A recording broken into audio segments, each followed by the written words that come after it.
Welcome to another episode of the Hoopsfix Podcast with me, your host, Sam Nita, full-time British basketball advocate. And on this week's show, we've got none other than Orlan Jackman.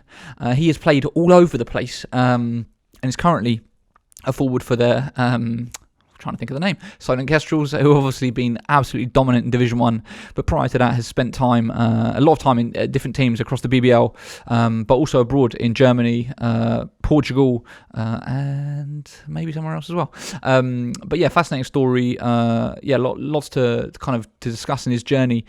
One of the first players that I heard of, one of the first British players that I heard of getting stung by the NCAA eligibility rules. So his college career ended up being a bit all over the place in terms of trying to find somewhere where he would have the option to be able to play. So it's really cool to talk about his journey that he's been on, his basketball career so far, the places that he's played, the things that he's done, the successes that he's had, and what his hopes are for the future. So yeah, it's a really cool conversation, and someone who obviously I feel a close affinity to because I've followed his career so closely. When I started Hoopsfix, he was in college, I think, and then have seen him turn pro and seen the progression from there. So yeah, great story and really enjoyed doing it. I'm sure you enjoy listening as much as I enjoyed recording it. As always, before we get into the show, please take 2 seconds to check out our Patreon account, patreon.com/hoopsfix. That's patreon.com/HOOPSFIX. There you can sign up to give us a monthly or annual contribution of as much or as little as you like. Literally the price of a cup of coffee, the price of a sandwich. You won't even notice the amount of money leaving your account, but it goes a long way in helping us do what we're trying to do, grow this British basketball media landscape. So please go and check it out, patreon.com/hoopsfix. As always, let me know what you think in the comments below if you're watching on YouTube. You can reach out to me on every single social media platform at Hoopsfix, or if you prefer some one-on-one interaction, drop me an email, sam@hoopsfix.com. I try, when I do, reply to every single one. Anyway, that is enough from me. Here is this week's show with Orlan Jackman.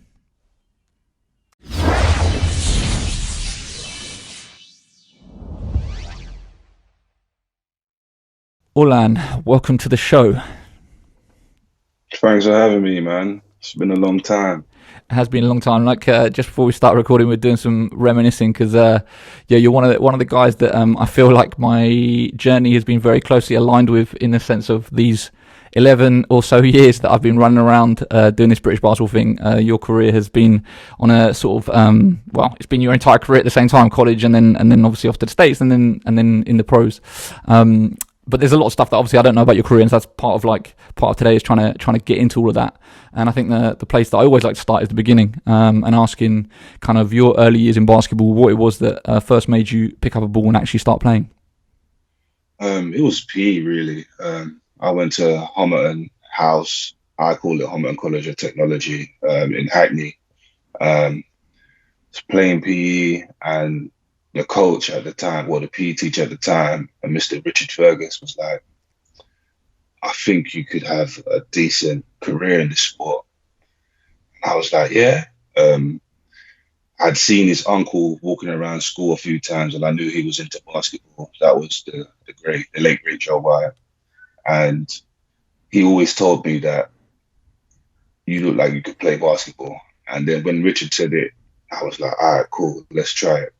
And then I don't know how many people I've told this, but my first ever practice session for basketball, I was rebounding for a guy called Turan. Not many people know who Turan is unless you're from the Tottenham, North London area. And I just rebounded for him for about 40 minutes. And then I was like, is this all I have to do? And I think that's where I actually learned how to be a half-decent rebounder. Just from that one session, learning how the ball bounces off the ring, if it's going to be short from early and all of that. I wouldn't say I was Dennis Rodman because he's an amazing rebounder, but I understand how he thinks about rebounding. So how old were you at this point when you first started playing? Maybe 14, 15. That's my first ever practice session. After that, I took a few months off because I wasn't hooked, but it was like that. And then I did a maths test with Richard again. I passed the maths test and he gave me some shoes. And later that day, I went to go play football in those basketball shoes. And then I thought, all right, let me repay what he's given me, the shoes, with some actual time and effort, and that's when I started really playing. Wow. So those early basketball sessions, like what are your memories of those sessions? And, of course, like that, Homerton, Hackney, that kind of area is known for, producing a lot of talent. Who were the guys that kind of, I guess, when you were starting out, you were looking up to, that were the stronger players in the area? The guy who I was looking up to the most when I first saw him play, I thought he was like the London version of MJ. Is a guy called Juju Bola. And I would practice at Homerton, then go to Parkview Academy, and I would see Juju playing, like messing around before the younger practices, which was mine. It was the under 16s. So I would practice, and then I'll stay around after to watch the under 18s, because I wanted to get as much knowledge as I could as soon as possible. So I thought I wasn't ready to play with them, so I would watch them to see what they do, which is different. At that time, I thought they were a lot more physical. They were faster. The basketball was just zipping around. But Juju, he just remained in control the whole time, shooting the three, crossing over people, making people fall, dunking on people, posting up, mid-range.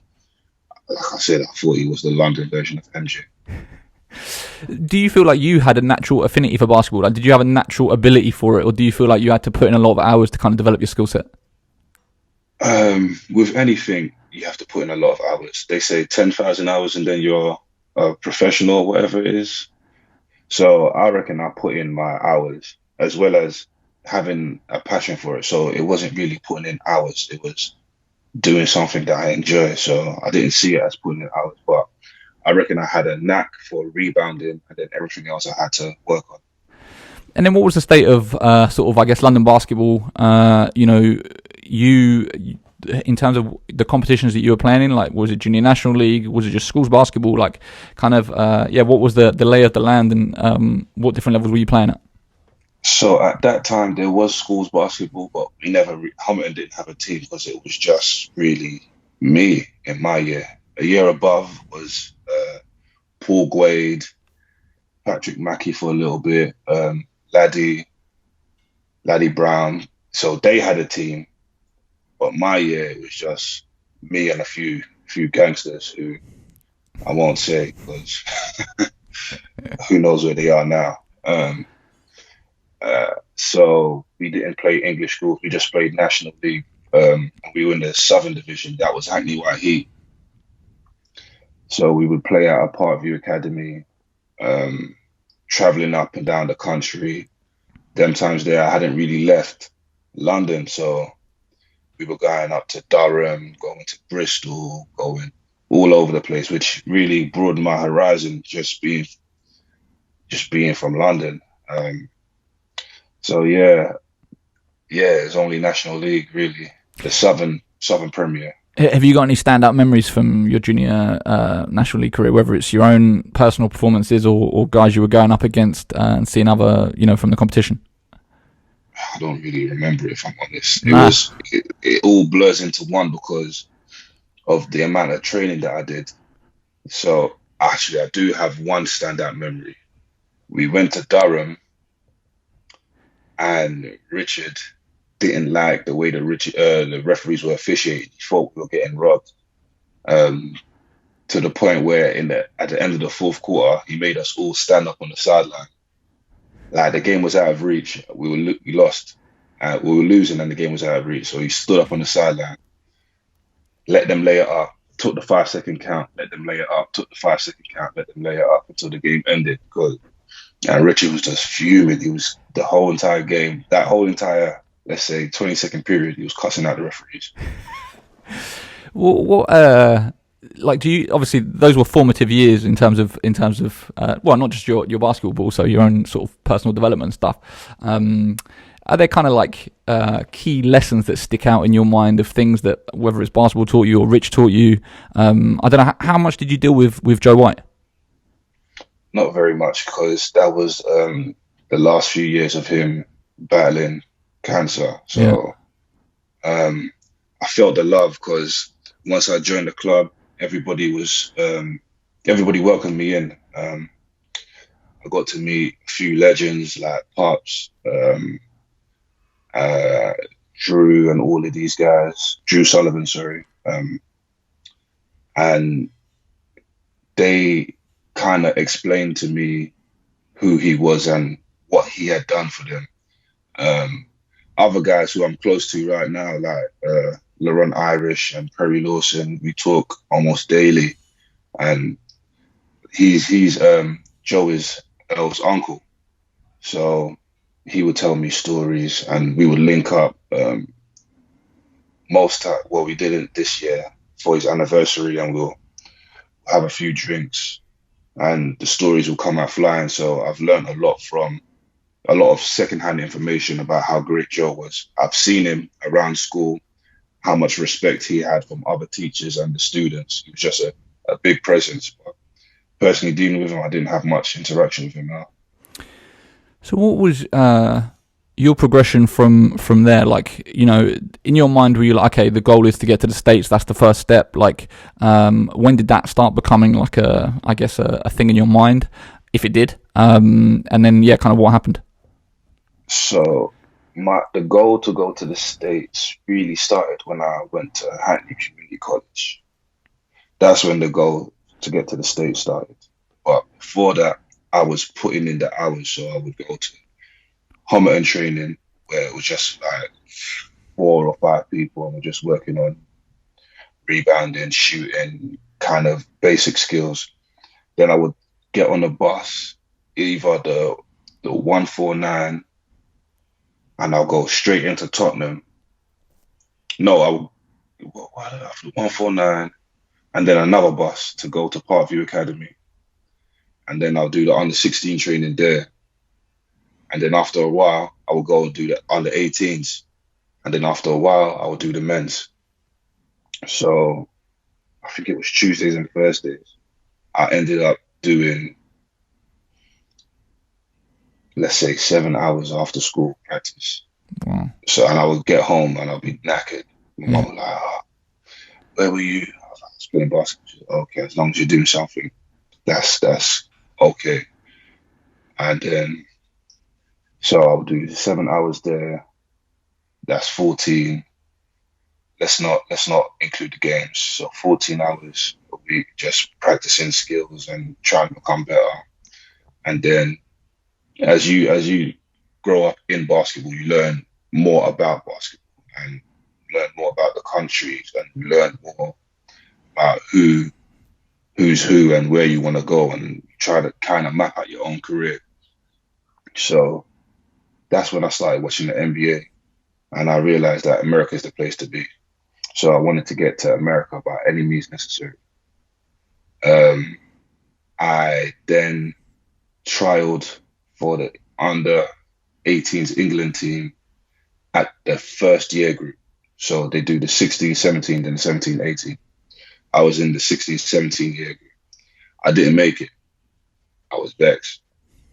I used that to try and feed the anger or feed the passion. The next year I made it. The head coach was Jeff Jones, I believe. And we went to the European Championships, where we came 4th, I believe. Yeah, we came 4th. We lost to Portugal in the fourth playoff. Your generation is quite a talented one, isn't it? Who was on that England team? On that England team, there was Dan Clark. He's 88. Adam Jarami, older brother of Aaron Jarami, he plays for Manchester. He's 88. Ashley Hamilton, who's at Plymouth, he's 88. Devin Bailey, I'm not too sure actually. I'm not too sure if Devin was there, but I think he was. Devin Bailey. I'm not sure if Menelik made the final team, but I know he was in the training camp. Stuart Thompson.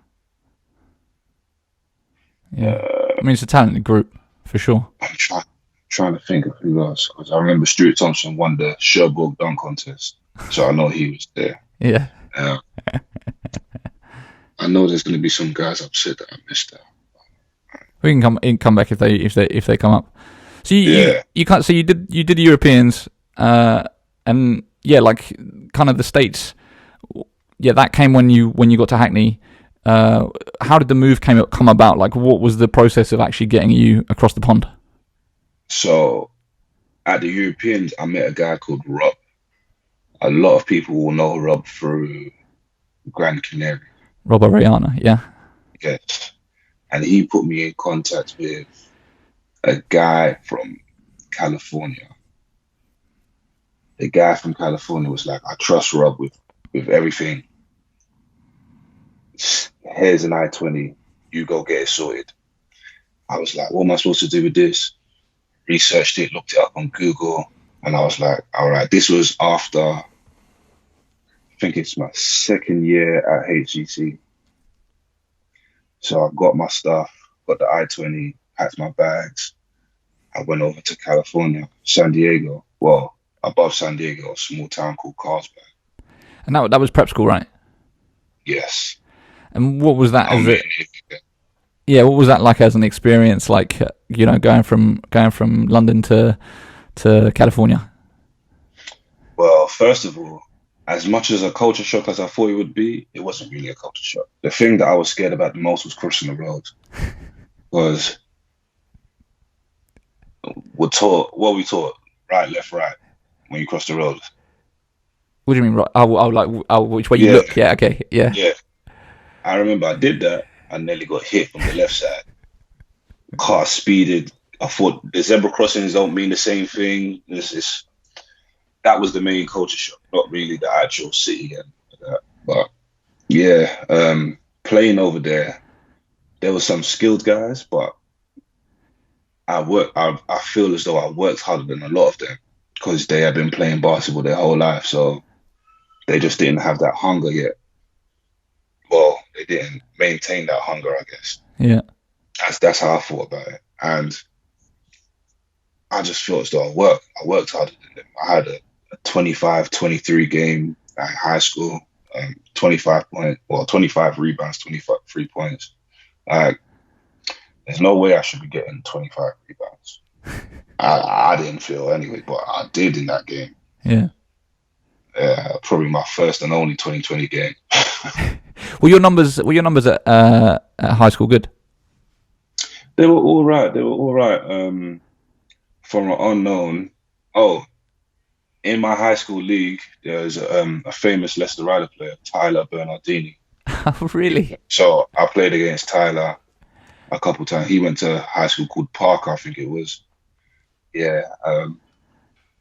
Played against him a couple times. He was going to Penn State then, I think, or the main Penn, I can't remember. Yeah. The main University of Pennsylvania or Pennsylvania State, I can't remember which one. So I was going up against D1 guys that had signed already.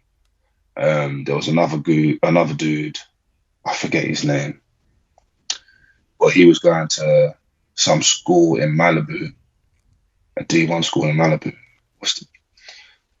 I should have made notes.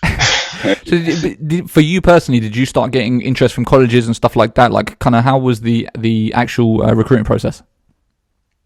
The school was called Pepperdine, but yeah. I started getting interest from a lot of JUCOs because California junior college system is different from the rest of America. Okay. If you've watched Last Chance U, you would understand that. I haven't actually seen that yet. That's on the to watch list. Oh, yeah. No, I haven't. Yeah. Well, what's the differences? They just have their own thing. So there's the NJCAA, which is the National Junior College, and then they have the California Junior College.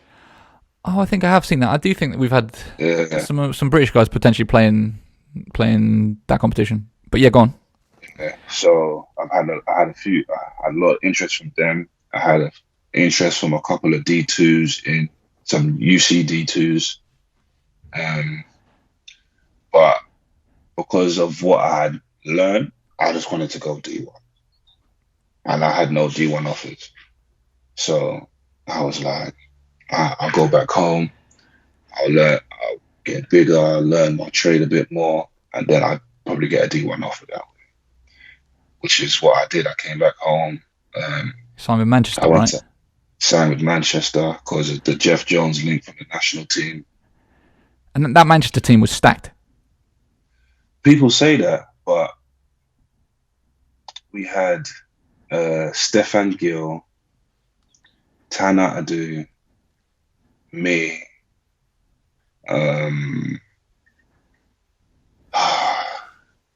Stephen Gale, Yeah.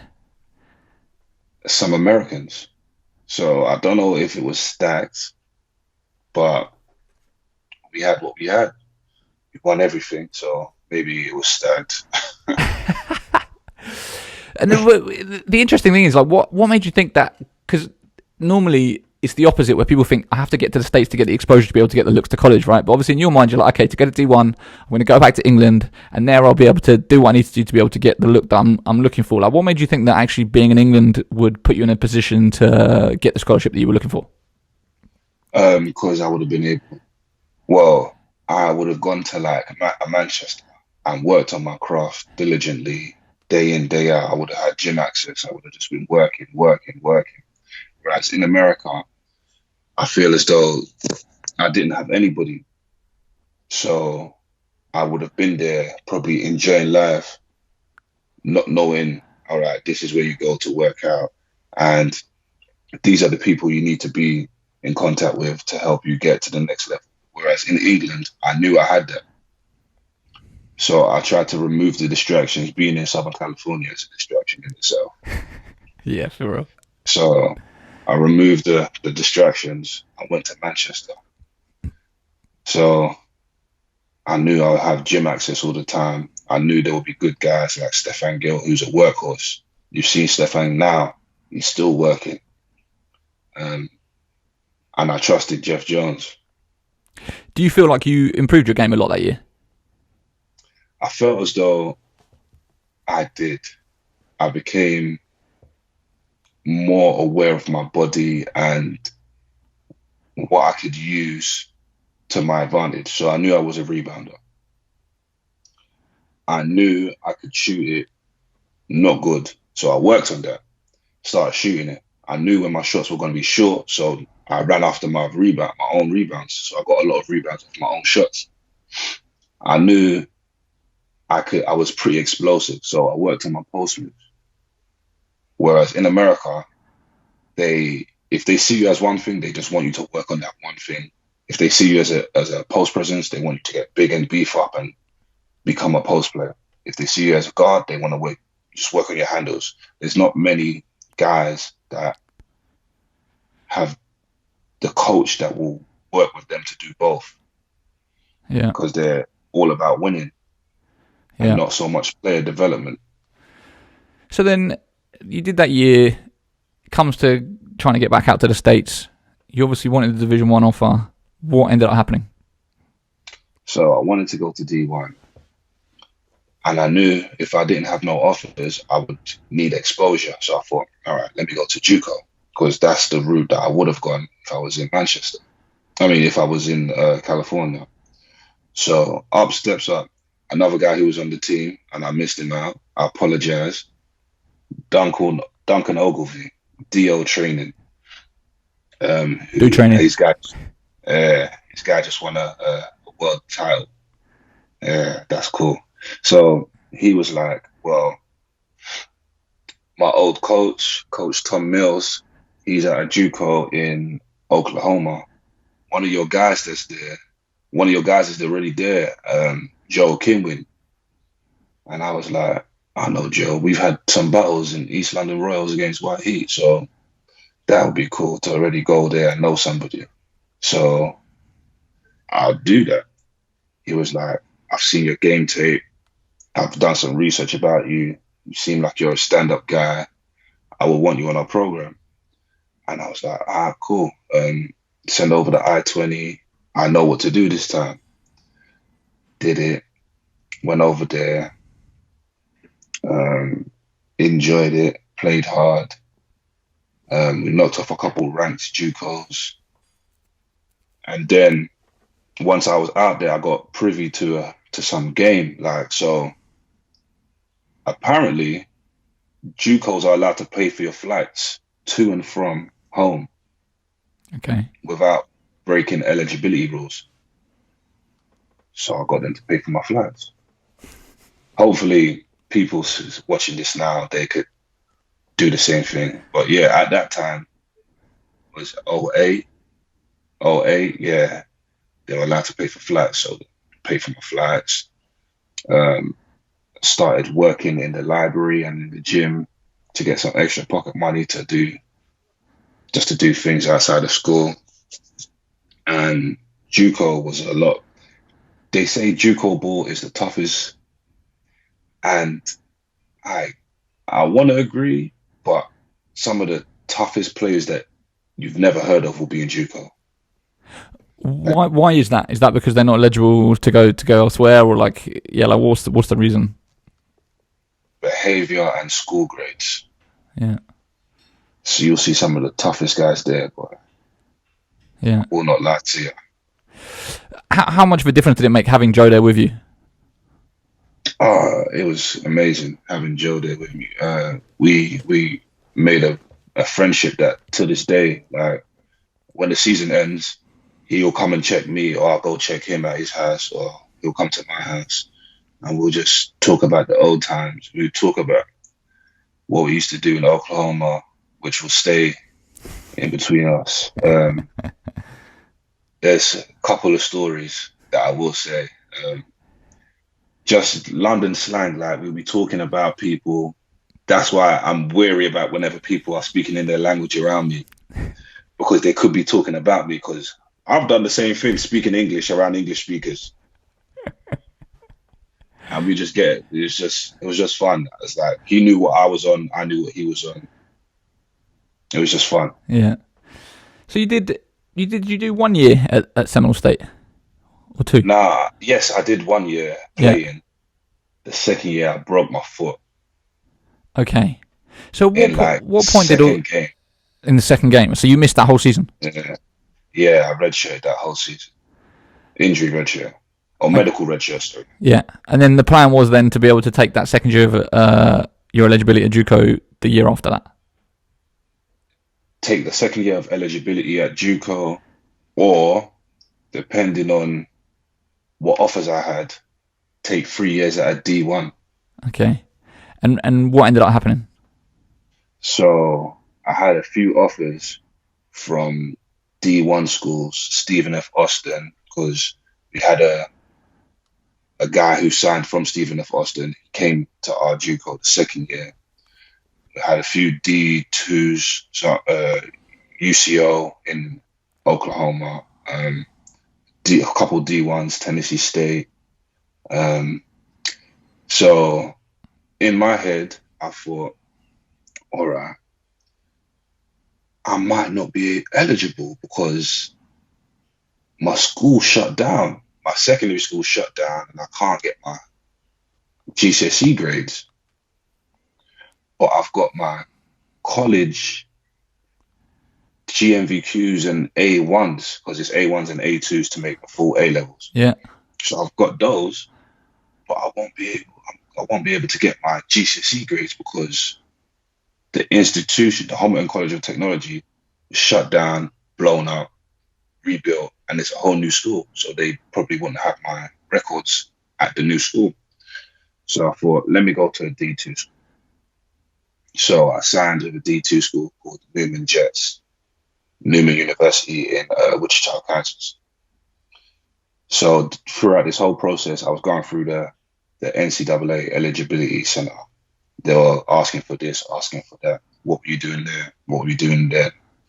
So it turns out, because when I was in Manchester, I didn't go to school.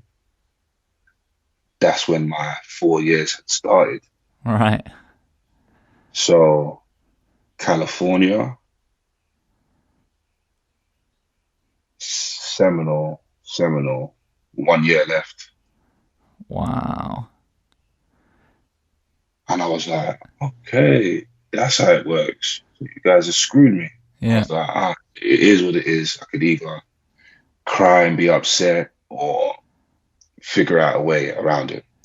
So the NCAA D1 route was shut off.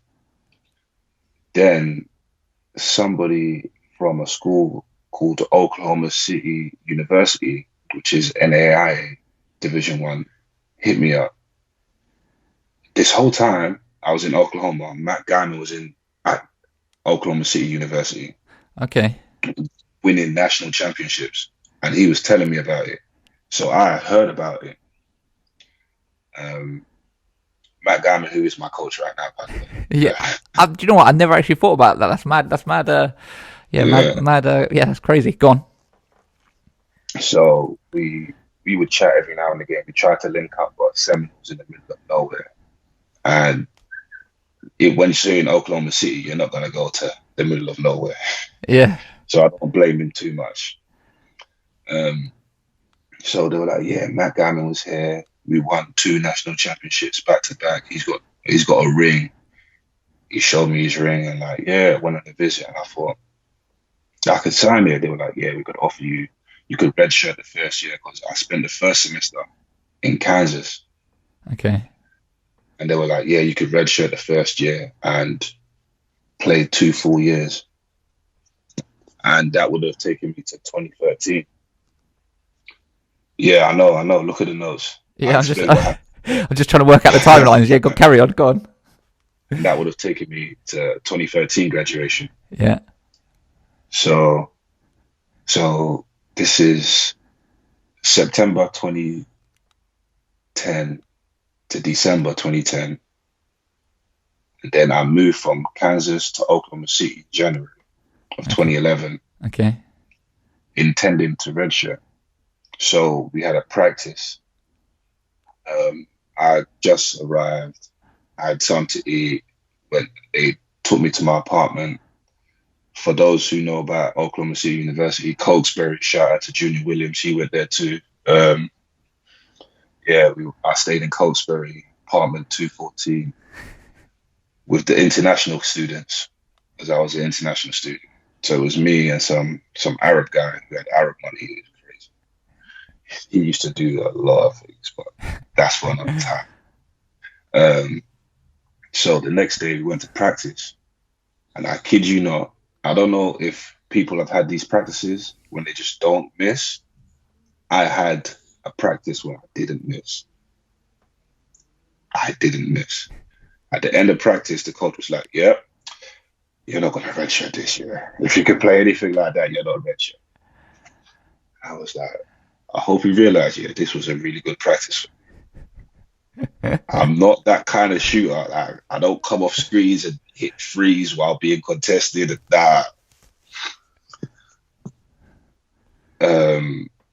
Shout out to the guy who was guarding me, Nate Flowers. He was mad. He was really mad because I came in and took his starting spot. Oh, wow. So you didn't redshirt and you played that season? Yes, so I started playing from January. Okay, so you did half a season. Half of a season. And that was 2011 to 2011. And then the next season, I stayed in Oklahoma for the summer. Yeah. Because they had the facilities. I knew where I had to go. But they had released the coach. And a new coach came in called Dion Phelps. He was at OU. He was assistant coach at OU. So he came in and we worked out the whole summer. I got beefy too because I was just eating tuna and chicken. I was cooking, but it was just mainly tuna and chicken. Yeah. I got up to about 250. Really? I don't know what that is now in stones. I weigh about 235 now, so I was heavier then. Yeah. I lost the weight through pre-season conditioning, got down to about 225. And that year was a fun year. We were ranked nationally. We were top 20 in the nation. We beat number 3, number 5, and number 7. but we didn't make the national tournament because we lost in I think it's the semi-finals of conference. Tournament, and yeah. because we wasn't nationally ranked then, and we didn't get a small bid. Yeah. So college was over. College career was over. Well, what were your highlights from college? I remember there's one, you had a crazy dunk. Do you remember that? That's on YouTube somewhere. I'm sure it's on YouTube somewhere. I put it on YouTube at that point. You put it on YouTube. That's yeah. I think that may have been my junior year. Okay. Got a rebound, I got a pass, went coast to coast. And I don't know why he tried to take a charge, but God bless him, he tried to take a charge. Got absolutely posterized. Yeah, that was a nasty one. What were the other sort of standout memories from kind of college? Like, do you feel like your college career was very much I guess kind of never did what you wanted to do because of all the eligibility issues, always trying to sort it out, trying to find somewhere to go, like trying to get around the NCAA stuff? Like, was that like a real negative experience for you, or do you feel like you just like, you just got on with it? I mean, it wasn't picture perfect, but I made it something. I made something out of nothing. Yeah. So I could have shut down and just quit, but I'm not really a quitter, so I didn't quit. I just tried to find a different route to get to where I wanted to be. And that was to play basketball, make a lot of money, and help my community. That's what I wanted to do. When I first started, I should have said this in the beginning, I wanted to play in the NBA, make a load of money, buy up some land in London, create youth clubs and youth hubs where kids could play basketball against each other. That's what I wanted to do. Wow. If I ever made it to the NBA. Kind of what I was doing in Sudan and in the whole of Africa with the Basketball Africa League. Yeah. That's what I wanted to do on a very small scale in London. That didn't happen. So in my head, I'm trying to figure out a different way how to make something like that happen. So I wanted to play college basketball because that's the best way to get into the NBA in my head. I didn't know the European route. Yeah. I just knew college, draft, NBA. So that didn't work out. So I realized that there's other professional leagues. So after college, I signed with the London Lions, but that's another story in itself because I wanted to sign with the Manchester Giants because of Jeff Jones. Okay. I trusted him. He held out and held out and held out to the point where by then Lions had offered me twice already. Like, we got this for you, we got that for you. Was this when Lions were at Crystal Palace? Yes, Okay. first move. They're like, I'm holding out for something else, Eventually, Jeff Jones was like, we just haven't got a contract for you. I was like, all right, cool. Held out, and now I signed with the Lions for less money than what they first initially offered me and the second time they offered me. Oh, wow. So I felt as though I had something to prove. My first game was against Manchester. We lost, I think. Yeah, we lost on the buzzer. I think we either lost on the buzzer or... Yeah, I think we lost on the buzzer. That year it was me, Teo, Perry, L, young Jordan Spencer. Rod Brown came in later. Who else was there? I think Ishmael Fontaine. Was Adrian Sturt there at that point? Stuart was there. Mike Martin was there. I've got a funny story about him, but I've saved that for when we finish. Okay. Mike Martin. I think that was... DJ, a guy, Dwayne James, who I still talk to now, cool guy from Florida. He used to play at Leicester too. And that was the team, I think. Did you feel like, obviously you're in a situation where you've had to take the third offer, which is obviously considerably lower than the first and the second. was it a disappointment for you, like signing in London? Like, obviously, as nice as it is to be back at home, it's like, there's always the whole thing about playing in the BBL, which I think has actually changed in recent years. But at that point, it was still very much a bit of a stigma around it, right? And I'm assuming you had your eyes on ideally trying to go and play overseas somewhere. Yeah, I wanted to play in Europe. But playing in the BBL, it wasn't really, I don't want to say it was, I didn't care about playing in the BBL personally. I knew in my head, if the league isn't bad, I will kill the league. I mean, if the league is bad, I will kill the league and use that to go somewhere else. If the league isn't bad, the games are going to be tough and I enjoy playing hard games. So I started off like a bullet out of gun, playing hard. At one point, I think I was the leading scorer for the league. I'm not too sure. I didn't finish up the leading scorer, but I was the leading scorer for the league at one point. I think it was like December, before I hurt my knee. So I was playing against Durham. We were in Durham, playing. It's overtime. I tried to do a Euro step. I felt something go in my knee. And I was like, all right, that didn't feel too good. Let me tape up my leg and keep it going. I sat back in. I just couldn't go. Got an MRI. Turned out I had a partial tear. I partially tore my lateral meniscus in my knee doing that move. And I could have surgery or I could rehab and just keep on. I mean, surgery would have been 4 to 6 weeks. Rehabbing would have been 2 to 4.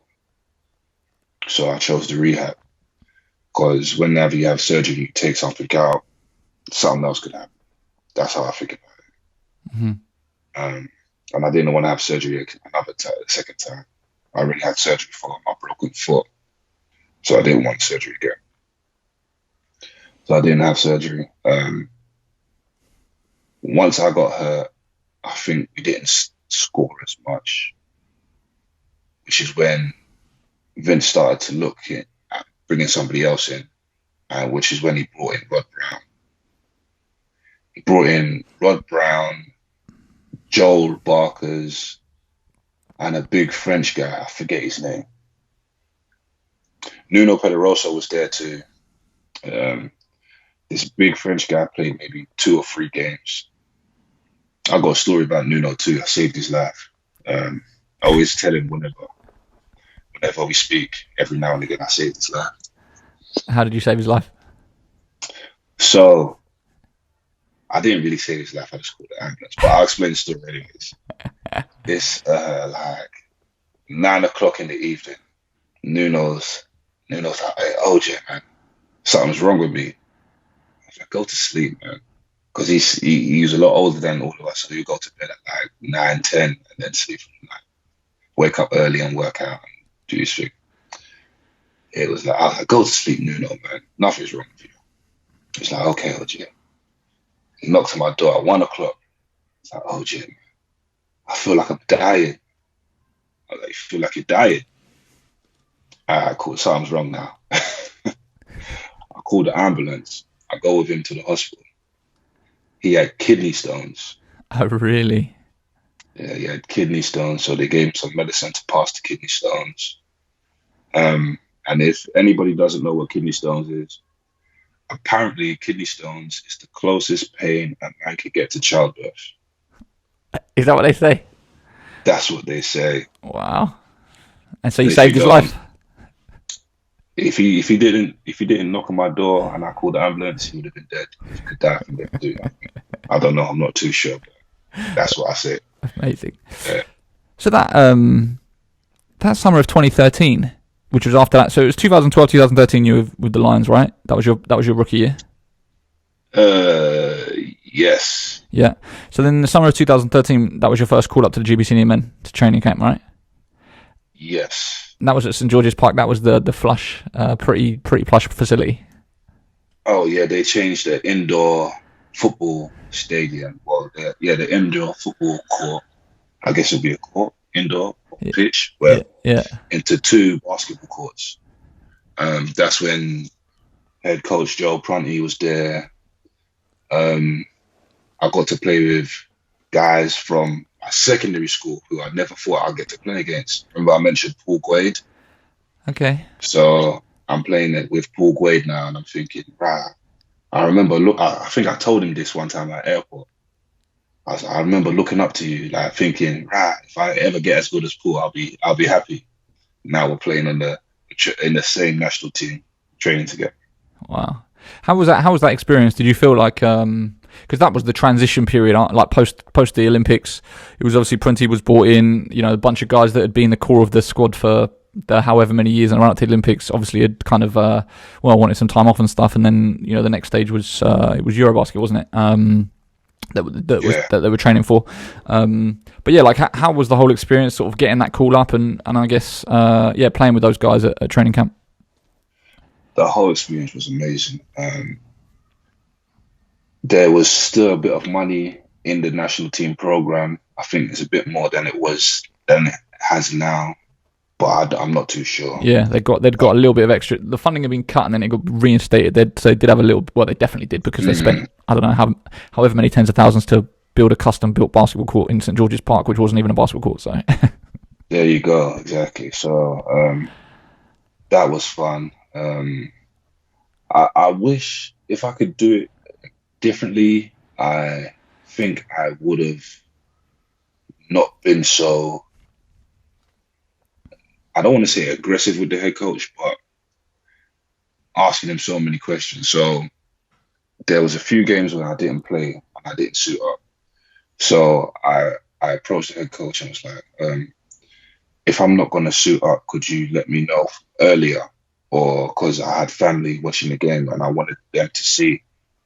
So I always say, whatever I do, I control my own destiny. I play hard, I play well, then the coaches pick me.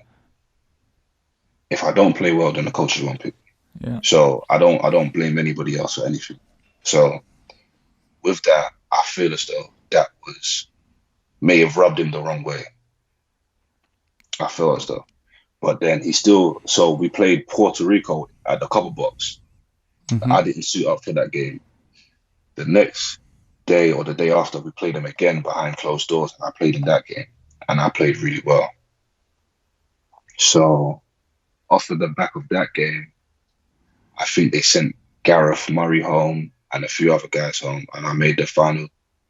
I don't know whether it was 12 or 15, but we went to Greece to play Greece. Makes sense. Yeah, we went to the island of Crete and we played Greece. I got in a few minutes there. Then we went to Poland, played Poland, and I think we played Sweden there too. Yeah. And then I didn't get in either of those games. And then they cut me and brought Gareth back. Oh, wow. And someone else. I can't remember. How was that to take for you? It was a tough pill to swallow. Well, I did get to represent my country, but I didn't get to represent them at the main stage. But it is what it is. I decided to just work harder. After that, I decided to sign in Germany, 4th Division, Regional Liga, whatever they call it. Yeah. And pulled out, got MVP of the year. I think we may have lost 1 or 2 games. Got the team promoted to Pro B. And funny thing about this, Ishmael Fontaine said something about this. He was like, yeah, guys like OJ going to the 4th Division, taking a whole team up to the professionals and doing a bunch of stuff. He said he looked up to me because he then did it. And Kofi Joseph did it too. Yeah. Jasper did it. And someone else did it. Jasper Chibuzi. Yeah. Yeah. Miles was doing it while I was there. And that was the beginning of Miles' journey, I reckon. After Essex, was in Germany, and then he got really good in Germany. Right. So I thought I could do this too. So I won MVP of the year, got one to Pro B, smashed Pro B North. Or was it Pro B South? It was one of them. Smashed it. MVP again, import player of the year, MVP, all of that. We lost in the semi-finals of the playoffs to, was it Itzehoe? We lost to some team. Yeah. I don't remember. Lost to some team. And then I thought, all right, let me talk to them, because we have the chance to go to Pro A. The team didn't feel the requirements for a Pro A team. The gym wasn't big enough and something else. So I thought, all right, natural progression is a Pro A team. So I was looking for a Pro A team. I had an agent at the time, Mark Constantine. Yeah, Mark Constantine, yeah. Yeah. I told him I was going on holiday until August the 3rd. So let teams know that I'll be available after that time. I don't know what happened, but I had no offers. After I just won MVP, I had no offers. So I thought, well, me going on holiday could be the problem, but it could be also the agent. So I thought, forget that. Let me let go of him as an agent. Did that. And then up steps Midnight Madness. Yeah. So we went to Portugal with Midnight Madness. I think this is in September. Is it in September or August? Yeah, it was late in the summer, I remember. Yeah, it was late in the summer. We went to Portugal. And Nama was like, hey, these guys, they need a scoring forward. You could be that scoring forward. So I get there. And one of the guys that I played JUCO with is on the team. But this guy's a straight shooter. He can get buckets. I remember my second year when I didn't play, he was there. He was getting buckets. Yeah. So I thought, all right, this is going to be fun. First game, I dropped 30. A very efficient 32. Yeah. Then they were like, listen, we want to sign you. We'll get rid of the American. Your former teammate. Yeah, and we'll sign you right now. I was like, okay. But then Namo said, there's other teams in the league that want to sign you too. Okay.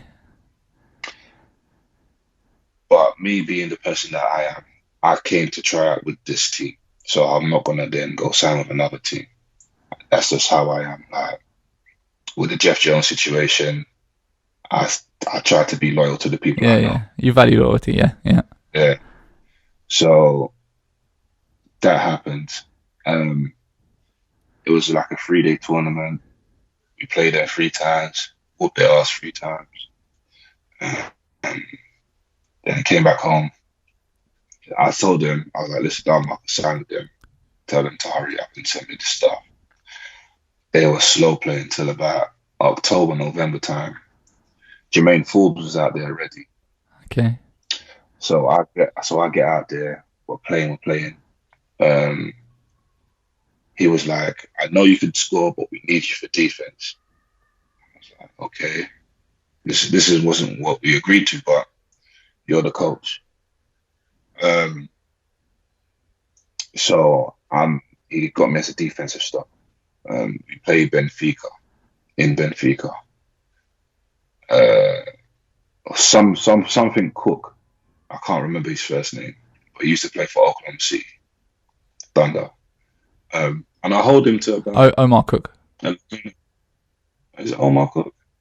I thought it began with D, like Daquan Cook or something. Oh, okay. Yeah, maybe it's him. Yeah. Okay. Yeah. So I held him down to like 12 points, but he had like 8 assists, a couple of rebounds. But I reckon I did a decent job because an NBA player, he's trying to play Euro Cup and all of that and just get buckets. So I held him down.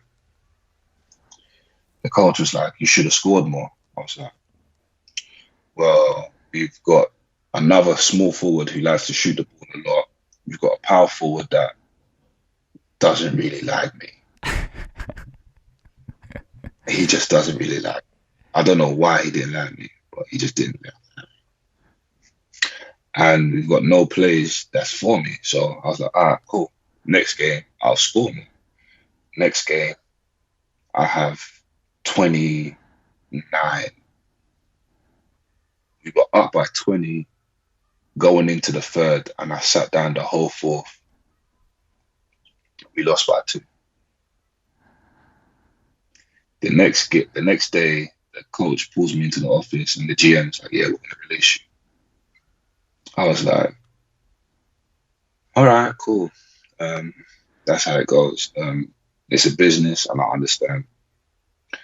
But I was like, this whole time, me and Namo having conversations. He's seen my numbers and he's seen what's happening, and he's like, "Well, they just don't like you, or it's a business." And I understand it's a business. So I come home. Namo gets on the phone. He calls up Paul James of the Worcester Wolves, and I'm at Worcester within a few days, and I'm back in the BBL now. Yeah.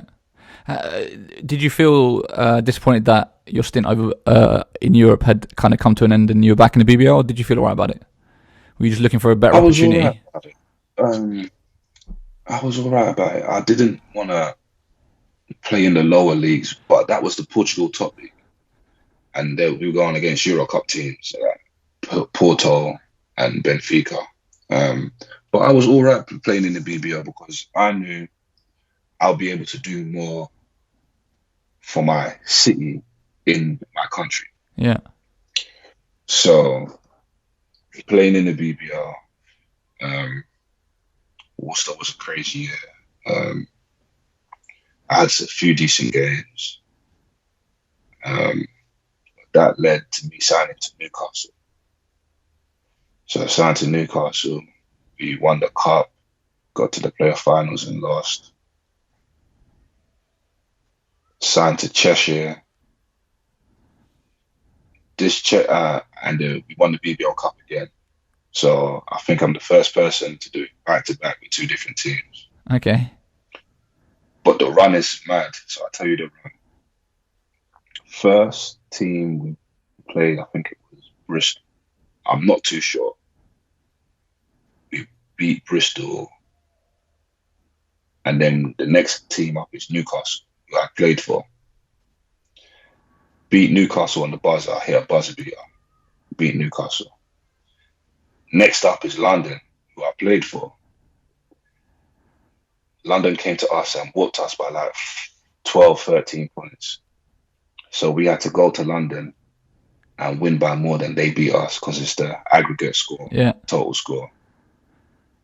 I don't know if people remember this, but there was a snow day a few years ago and it was really slow. They shut down everything. Okay. That was the day we had to go to London. So people were worried about if we're even going to make it. We eventually get there 10 minutes late. They give us 15 minutes to warm up. I'm like, oh my goodness. It's not only do we have to beat London, they have Justin, they have possibly one of the best British point guards, and they're in London, crowd, everything. Yeah. We also have to beat them with a 10-minute warm-up now. So they gave us 15 minutes from when we walked in. So we walked in, got changed, warmed up, I made 2 layups, 2 right-hand layups in the layup lines, and then that was it. Came out, whooped their ass, but a lot of people got fired after that game. A lot of people got fired. Then in the final, we had to play Worcester, another team that I played for. Wow, so it was literally playing against all your former teams on the run to the title. That's mad. I never even clocked. Yeah. So we played Worcester. I had a little highlight play there. but I didn't play too well the whole game. That was the step. That was when you had the step back. Yeah, the little crossover. Yeah. Yeah. Yeah. Made the guy fall over. Playing against OVC. OVC was the man in Worcester then. He was getting like 20 assist games regularly. So he was thinking, this is easy with. So, because we were the underdogs the whole way. And Worcester's about 40 minutes from Birmingham, NEC, or whatever they call it now. So we played there, we win. I lift up the trophy. It was a good day. What do you think what do you, like you said, you guys were massive underdogs. Like, what do you think it was that allowed you to have such success in that competition? It's because it's one game. It really was. It's one game. It comes down to one game. So the Newcastle, we stayed in it the whole game, and we gave ourselves a chance to win at the end. I don't know whether it was a foul or not, but the referees didn't call it, so it wasn't. But our point guard might have pulled Kai Williams a little bit as Fab tried to pass it to him. So he got the steal. I happened to be breaking out. So point guard passed it to me. I made it layup. If you're in and around the game at the end, you never know what can happen. Yeah. The London game, I was just hitting shots. I think I hit an one 3-pointer too. It was meant to be, I think. Yeah, just one of them ones. So yeah, that brings us to London City Royals, which you were one of the few players that was kind of the holdover from both seasons. You did both, well, a season and a half. Obviously, we know ultimately what ended up happening, but let's just, I'll be interested to kind of hear your take on when you first heard about the formation of the London City Royals, like what was going on, who contacted you, how you ended up signing, and kind of how you were feeling about, I guess, what they were trying to do. So Narmo contacted me. Narmo was like, yeah, we've got something big happening. I've got these investors and they're putting together a team in London and I want you to be a part of it. And I was like, yeah, sure. This is what I'd waited for. A chance to play in London, to start building my own brand correctly and doing what I wanted to do, and that's help my community. So I was like, sure, of course I play. So they told me the investors, and I was like, all right. So because these guys are business savvy, they could help me set up my own business so I could start off at the back of the Commonwealth Games, which we forgot to mention. Yeah. That Cheshire year I played in the Commonwealth Games, which I think I played like a bum. So we'll skip past that. So on the back of the Commonwealth Games, I don't want to say I tried to monetize playing for the Commonwealth Games, but I tried to leverage it. Use the influence, to then go into schools to create a basketball tournament, which is what I originally wanted to do if I made it to the NBA, by land, create youth hubs, create basketball league. So this is just a different way of doing it. Yeah. I wanted to build a name, a brand, build a name for myself, get into schools, create a basketball grassroots level where we could then improve the game from the grassroots, get them into basketball earlier so we could have better players or just get more recognition. So they helped me create my own business. I then used that to go into schools. I went into approach Hackney Council and they gave me a grant to go into schools. I did that. I put it on my Instagram. I created a website. And then I did it with South London too. So I tried to, this is all while playing, trying to set up, I don't want to call it a foundation, but I tried to set up a foundation so that when I do stop playing, I could generate income and help the basketball community, which is what like I've said numerous times. But yeah, playing playing with my guys with the London City Royals was fun. I got to play with LVC, Ed, Matt, Ash, Jules, all of them, man. It was a real British core that obviously you all knew each other going but way back and had spent a lot of summers playing, whether it's in the Pro Classic or Midnight Madness or whatever other summer event. You kind of all had those relationships. So it must have just been like playing with just playing with all your friends, right? Yeah, playing with guys that you've known, and the coach Junior Williams. He's the man them too. So it was all of the man them, but that could also be bad too, because you're so familiar with somebody. You might like, oh, whatever, man. Yeah. Instead of, yes, coach. Oh, yeah. Things might get taken personally because you've known someone for so long. You should know their tendencies and blah, blah, blah. But luckily, for the most part, that didn't happen. How did you... ended up winning the trophy. Yeah, I was going to say, obviously, there was the trophy win. When you reflect on that season specifically, kind of what are the standout memories for you, and how would you evaluate the season? Do you feel like you lived up to expectations? Of course, being a first year franchise and doing that was pretty historic as well. Or do you feel like you could have done better? I feel as though we could have done better. But in saying that, we still done really good. We still done really well. Yeah, I feel as though we could have done better, but with a British core and I reckon we had a decent hype around us, people were just out for us, because in the basketball community, I think people don't like the fact that, I don't want to say people are extroverts, there you go. People don't like flamboyant extroverts. And that's how London City Royals came into the game, being flamboyant and being an extrovert. Yeah. People want to be respectful, introverted, more like the British. If you compare Britain to America, people tend to be more reserved in the British. Yeah. And people say, oh, Americans are so over the top and this and that. And that's just the way that we are as a people.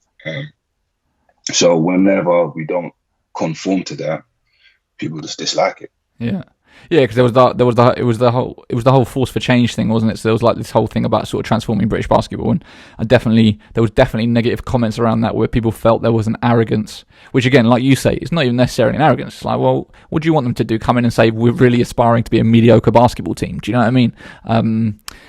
But yeah, in America, I think that would be way better received than in the UK, where it kind of got to a point where it was funny. Even though I felt like you did have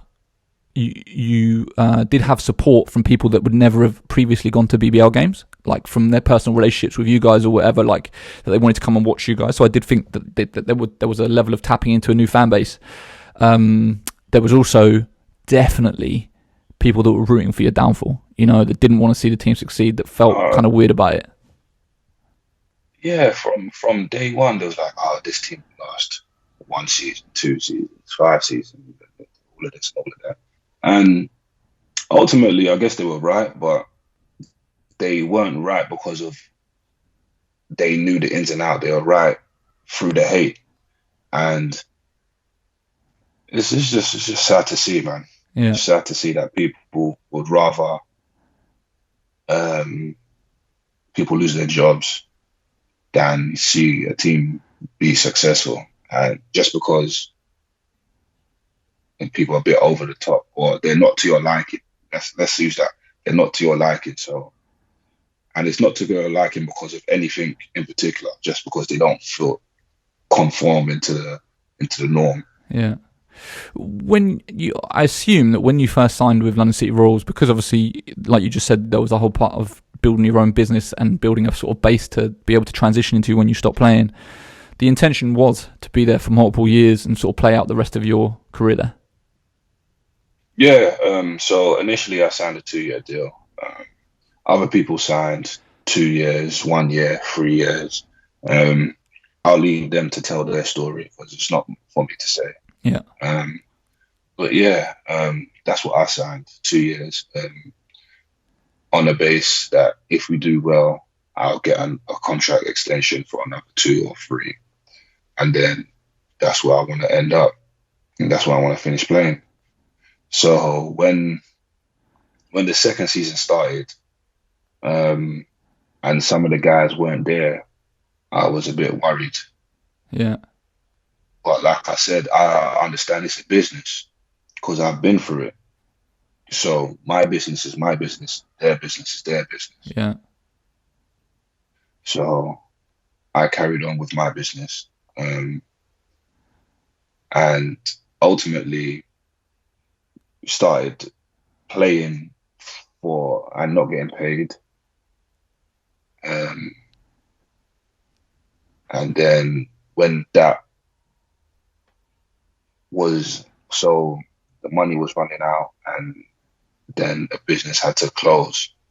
Well, I forget the term, the specific term. It's not bankruptcy, it's liquidation. Yeah. Yes. The business had to go into liquidation, so that happened. What was the conversation like? What was the communication like with you guys around that whole situation? Because it was obvious to everyone on the outside as that season. Well, so just for context for people, of course, during that off season, Nama and Junior were kind of like let go from the organisation. Again, don't want to speculate on anything that happened now. I'd like to kind of have them on at some point and actually discuss that.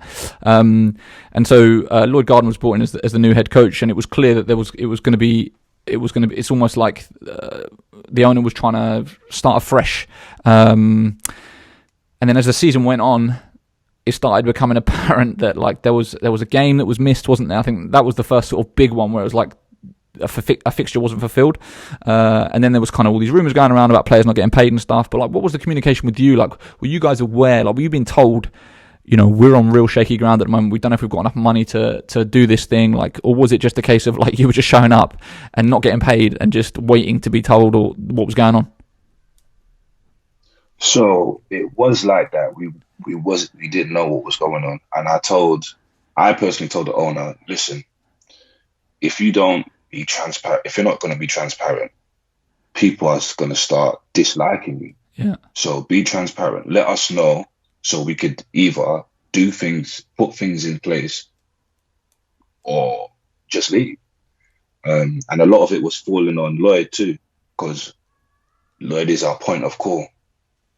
And he was getting the airful from left, right, everywhere. So I took it upon myself to talk to the owner. Like, listen, be transparent. Let us know if you're not going to pay us. Let us know if you're going to pay us short. Let us know you're going to pay us late. But don't just do nothing and say nothing, because then people feel as though you're taking a piss. Yeah. So after that conversation, and I think that was in November, he started telling us, all right, guys, you might be paid late, or it might be a little bit short. And then it got to the point where we went to training and he came and sat us down. I was like, listen, I'm going to have to put the business into liquidation. It's not a viable option anymore.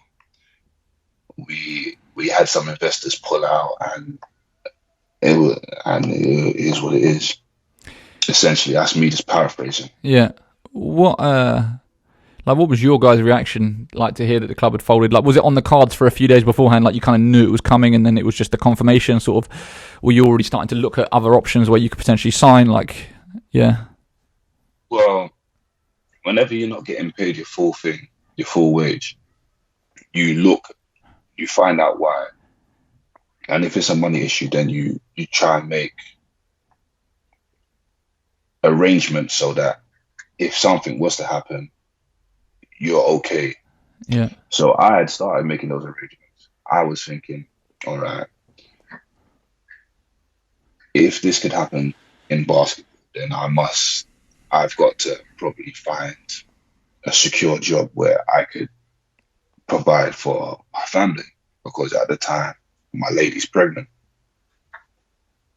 So I'm thinking, all right, cool. Let me use my business to become a full-time coach in a school. So that's what I've done.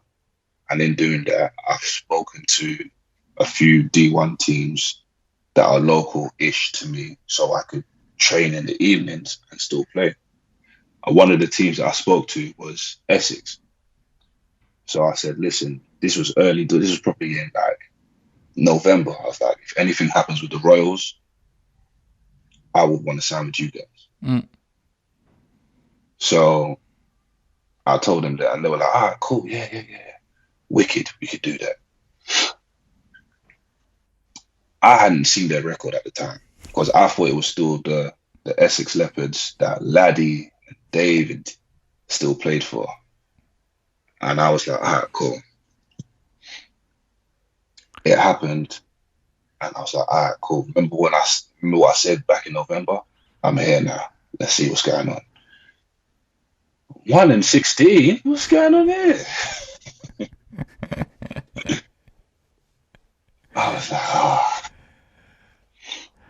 So I helped them win a few games, remain in D1, and ultimately keep their, without knowing what was happening, what was going to happen in March 20 whatever, keep their program playing this year and helping them merge with Oakland Wolves or Oakland College.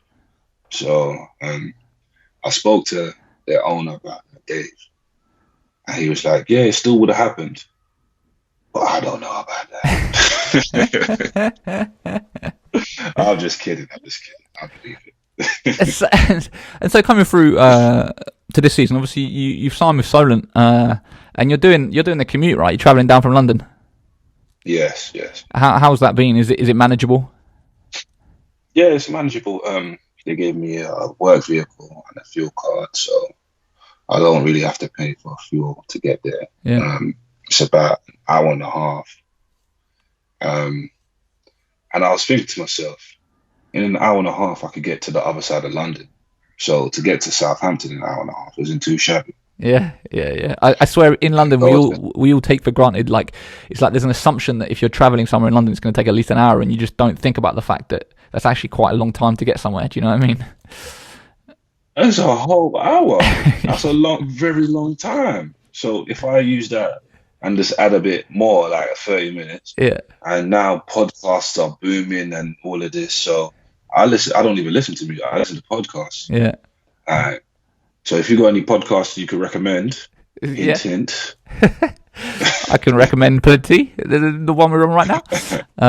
Exactly. How has that experience been playing with Solent? Obviously, the thing we've heard consistently, there's been an incredible run. You had a tough loss at the weekend. It was this weekend just gone, wasn't it? Was it this weekend just gone? Yeah, this weekend just gone, yeah. Which kind of brought an end to 2 years of domination for the program, and kind of there's all these questions about why don't they play in the BBL, and they're too good for Division 1 and blah blah blah. How has the experience been for you playing for that program, and kind of I guess is there any part of you that feels like outside of Thames Valley you are just blowing everybody out? I feel as though the competition is the competition. We set the bar high through preparation. So everyone's going to have their players. Everyone's going to have their guys that do whatever. But if you prepare for the other team and you prepare to shut down what they're used to or what they could get, then it's going to be difficult for teams to win. And we play a style which is run and gun. If you want to play with us, then you could run up the score too. But that's how we play. We run and gun. We shut down their offenses. So it seems like we're blowing teams out, but it's really preparation. Yeah. And what would you say about the program as a whole? Like, obviously, we hear lots of things about kind of how well it's run. Has your experience been very positive? Like, kind of, what would you say about that? Yeah, it's run extremely well. The guys that are in charge, they actually care about basketball. They send messages to players whenever you played well.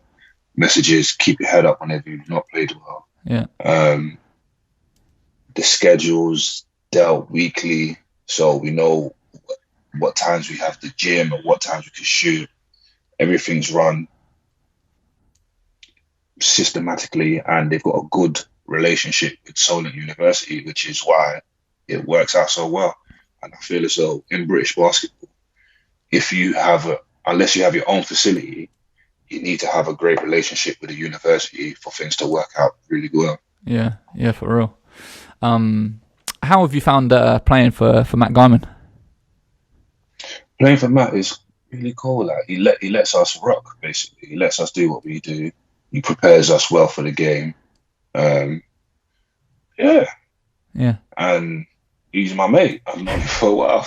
Yeah, I was going to say, like, how like you kind of alluded to it with the London City Royals, where when you're very familiar with people, it then makes it a bit weird when you're in a professional relationship with them, because it's like, what is the line, what the barriers like? Have you found that with Matt, or do you feel like it's kind of clear when you've got that coach-player relationship? I think we've made it clear, because whenever we're playing, then it's business. Yeah. Whenever we're not playing, then it's friendship. Yeah. And that's because the lines are so clear and it's in black and white, then it could work out. Sometimes I may be a bit goofy and do something stupid, but I'll lock in straight away. Yeah. And if it's one person doing it, then it's fine. But if it's 10 guys being goofy all at once, then you've just lost everything. Yeah, of course. When it came to making a decision on signing this season, like, of course, you know, the talk of the town, especially at the start of the year, was the London Lions, and obviously them securing budget and investment, new ownership, and trying to go into Europe and everything else. Like, you know, that is your local team. Is that something that potentially you would like to do and make a return to the Lions in the BBL, or do you feel like kind of now you're happy at Solent for however many years until, you know, how many years do you reckon you got left? How many years do you see yourself playing? It depends on how healthy I keep myself in the off season. Yeah. Because it's not, when I'm playing and I'm fine. It's the off season that gets a lot of people. Because, well, the last lockdown I put on a lot of weight. Yeah. I don't know if you saw it. Not many people saw me because we were in a lockdown, but I put on a lot of weight. Yeah. So getting back to playing weight, and that was I wouldn't say it was difficult, but it was time consuming. Yeah. As you get older, it's not quite as easy, is it? Metabolism slows down, all that kind of stuff. Yeah. So playing for the London Lions, it nearly happened this season, actually. Yeah. Okay. What happened? Where did it not? What did it not align? They sent me the contract and everything. Right. I signed one page and then sent it back, and then Vince sent it back to me. He's like, "Oh, you got to sign another page." And then as I was going to sign it, Lloyd Gardner called me. Like, so I've got a phone where I could take out a pen and sign it with the pen. Yeah. On the phone. So as I'm signing it, like, I put the O, then I see Lloyd Gardner's name pop up. So I answered the phone. He was like, "Yeah, what are you doing this season?" "I'm just signing for the Lions, literally, as we speak." And he was like, "What about Solent?" I was like, "What about Solent?" Might be a good fit for you. Just give them a call, see what it's like. So I gave him a call, made the offer. I mean, it didn't match the Lions. They ain't got the Lions budget. But with what I want to do outside of basketball, it was a better fit. Really? Why? Why is that? Like, to hear that it's less money and it's outside of London, you would think that it's definitely not a better fit. Like, what about it makes it a better fit for you? They train in the evenings, so I have the day to do whatever I need to. Okay. Whether that be hanging out with my son, whether that be working on my business, whether that be bettering myself in any other way, it gives me the time to do it, because they train in the evenings. So from about 6 till about 11, I'm work on Tuesdays and Thursdays. I'm at basketball. So Monday, Tuesday, Wednesday, Thursday, Friday. Sometimes Saturday and Sunday, depending on when we have games. I have the time to do what I need to do to become a better person, become a better father, become a better partner. Wow. Okay. Interesting. Is there any part of you, do you feel like that has worked out well for you, or kind of looking at the Lions and obviously the hype that they've received, and I mean, of course, the European thing actually never ended up happening. So, maybe that's a blessing in disguise by not having not signed there, because I'm assuming that would have been one of the reasons that it makes it an enticing offer, right? Has it worked out kind of how you envisaged? Yeah. I don't want to talk about the Lions because that whole situation was a mess. I'm rooting for the Lions. I want the Lions to win. Yeah. Like my guys, Joe Ikhinmwin, we went JUCO together. He knows what I'm on. I know what he's on. He's the captain there. I know it's my first professional team. I want the Lions to win.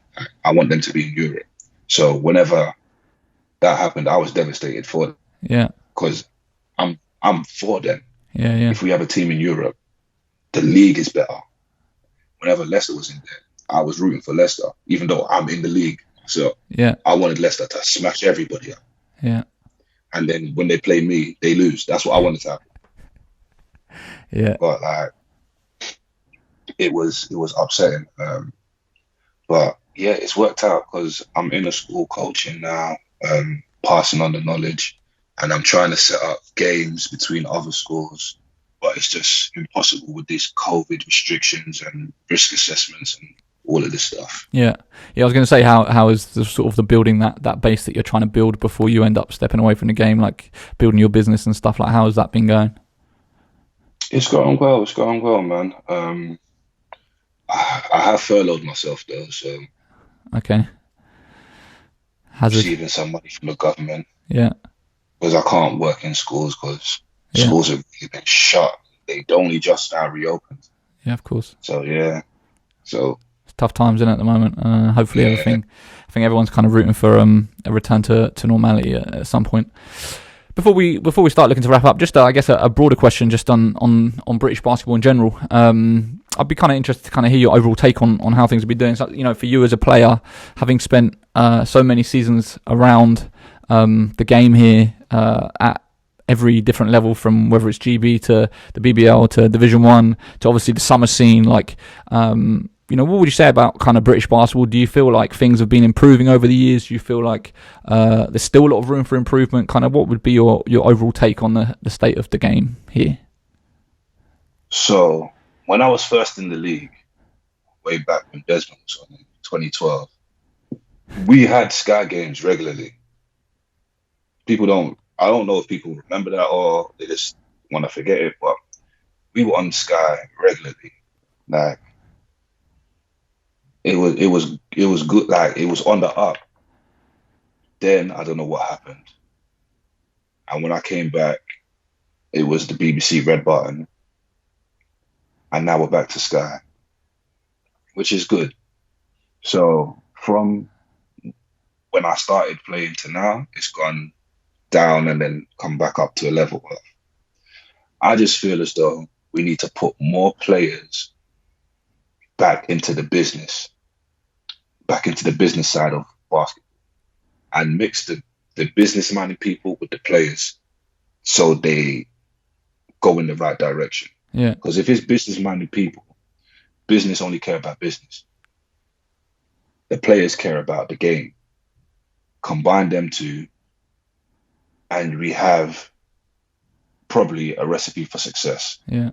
It may not be right, because with basketball players, they might be business-minded inclined, but they might not be. So they might have an idea. Oh, I want 60,000 people at games. Well, a business-minded person, all right, let's see how we could get to that. And then create the steps. And then hopefully can make something work. Because with British basketball, there's not one answer that will make everything work. It's not just, all right, and now we're there. It's got to be multiple things at multiple levels happening simultaneously. It's a very complex issue. Very complex. I think people try and simplify it way too much. I always say it's almost like the perfect storm of a multitude of different factors that all come together to kind of create the whole situation. And yeah, there's no way that you fix one thing, it fixes everything else. It's like everything. There's various different things that all need to be fixed on the same level at the same time. But yeah, on the business and basketball thing, I totally agree with you there. I definitely think that we've either got people that are basketball people that know nothing about business, or we've got business people that know nothing about basketball. And so, actually, trying to grow the game, ultimately, the biggest thing that's going to make a difference is having the funding to be able to put resource into the game, right? And that's only going to happen by being entrepreneurial and business smart. So, yeah, super interesting.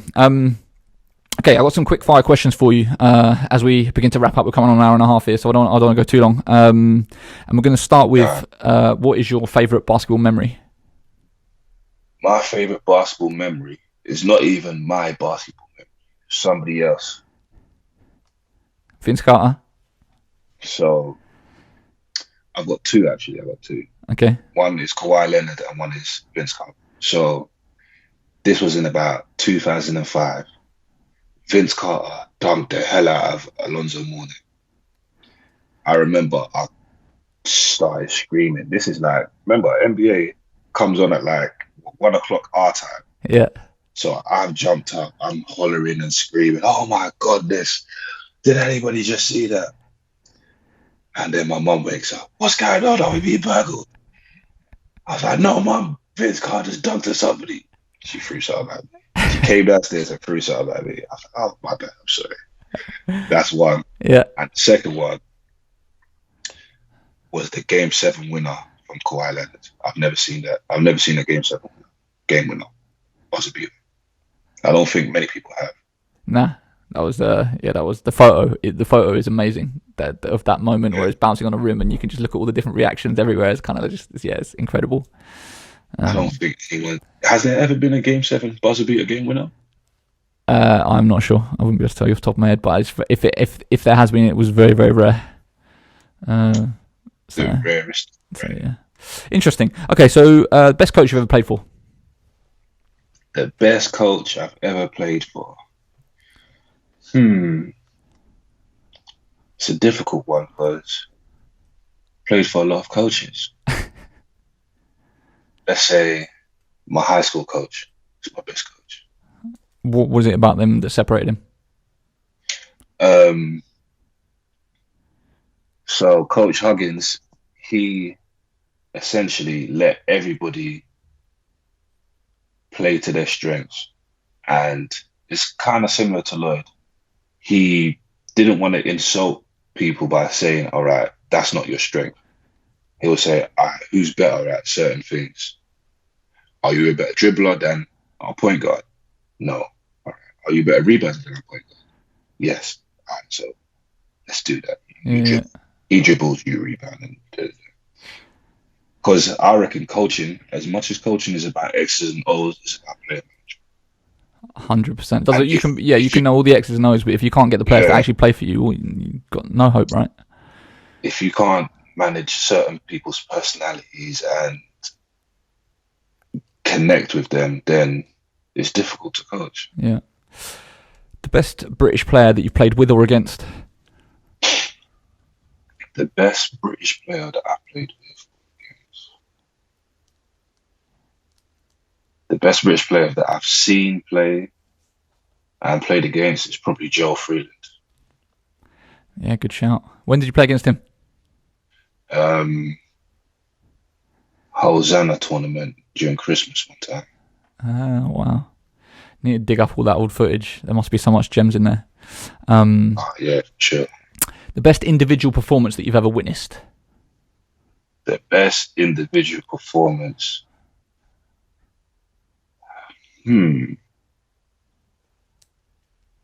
I saw KD come to practice at our university because when I graduated, it was the lockout year. Yeah, okay. So they couldn't get in their gyms, so they would come to our gym and practice.